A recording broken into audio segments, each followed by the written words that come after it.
Bonjour, bienvenue au module 5 de l'IRCGN dédié à l'évaluation de la force probante des indices. Ce module est dédié à la quantification de la force probante. Comment mesurer cette force probante à travers un chiffre? 3 objectifs pédagogiques vont être poursuivis dans ce module. Le premier va consister à calculer le premier chiffre du rapport de vraisemblance, le numérateur de cette fraction, qui est la probabilité d'observer les résultats sous la proposition à charge. Le deuxième objectif pédagogique consiste à calculer le dénominateur, la probabilité d'observer les résultats sous la proposition à décharge. Et le troisième objectif pédagogique, à les comparer l'un à l'autre à travers le rapport de vraisemblance, noté LR pour likelihood ratio. Le numérateur, dans le rapport de vraisemblance, est la probabilité d'observer les résultats sous la proposition à charge. Mathématiquement, cela se note de la manière suivante. La probabilité, PR pour probabilité, d'observer les résultats, E pour evidence, si HP est vrai, si la proposition à charge est vraie. Donc nous noterons HP derrière, si HP est vrai.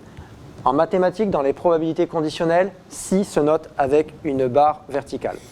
Cette écriture correspond au numérateur du rapport de vraisemblance, la probabilité d'observer les résultats si la proposition à charge est supposée vraie. Prenons un exemple. Je vais prendre un exemple au niveau source en ADN. Ma proposition à charge sera que le suspect est la source de la trace. C'est-à-dire que la source est le suspect. Dans ce cas de figure, quelle est la probabilité d'observer un profil génétique qui correspond au suspect si c'est la proposition à charge qui est vraie? Si la proposition à charge est vraie, le suspect est la source de la trace biologique du sang, du sperme, de la salive, une trace de contact qui sera trouvée sur la scène de crime. À ce moment-là, observer des résultats qui sont similaires à celui du suspect ne sont pas étonnants. La probabilité d'observer les mêmes caractéristiques génétiques que le suspect est de 1. Ainsi, nous allons noter que cette probabilité, dans ce cas de figure, est égale à 1.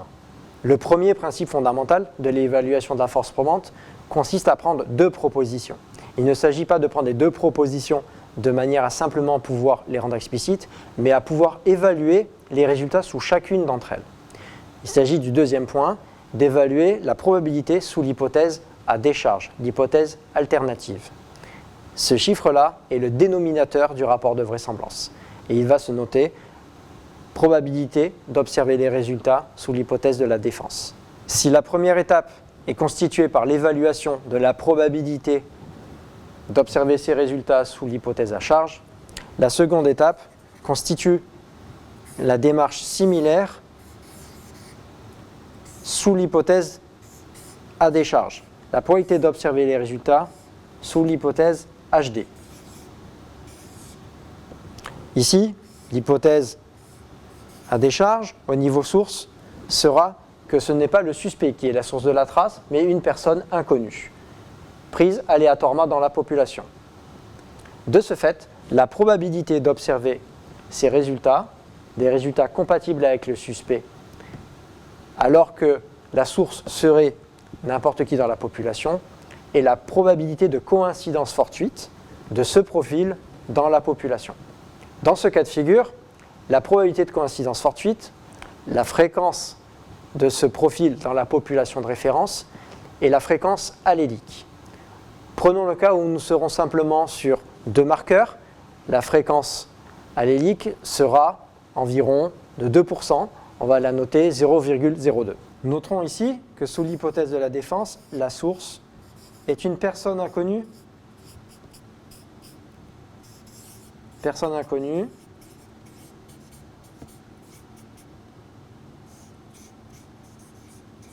Prise aléatoirement dans la population.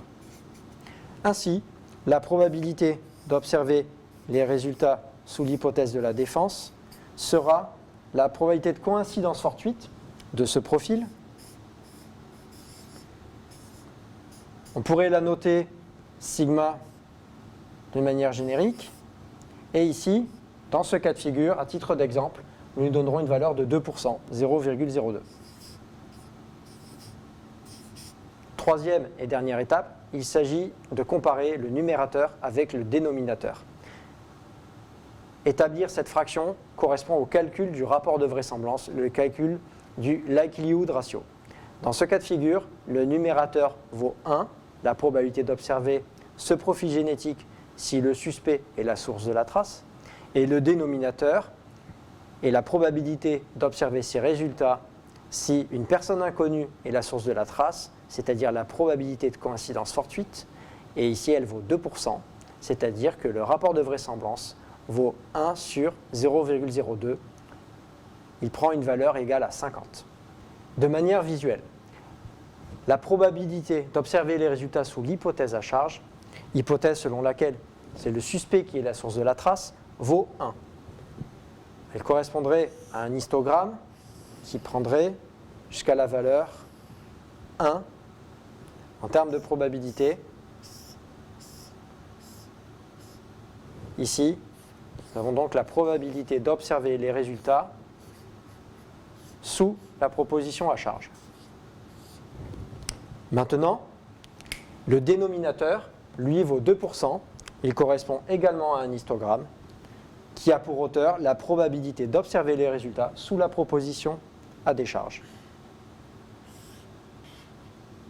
Ici, la probabilité d'observer les résultats sous la proposition à décharge. Ici, vaut 0,02. Et donc ici, A1. Un point fondamental est que la somme ne vaut pas 1.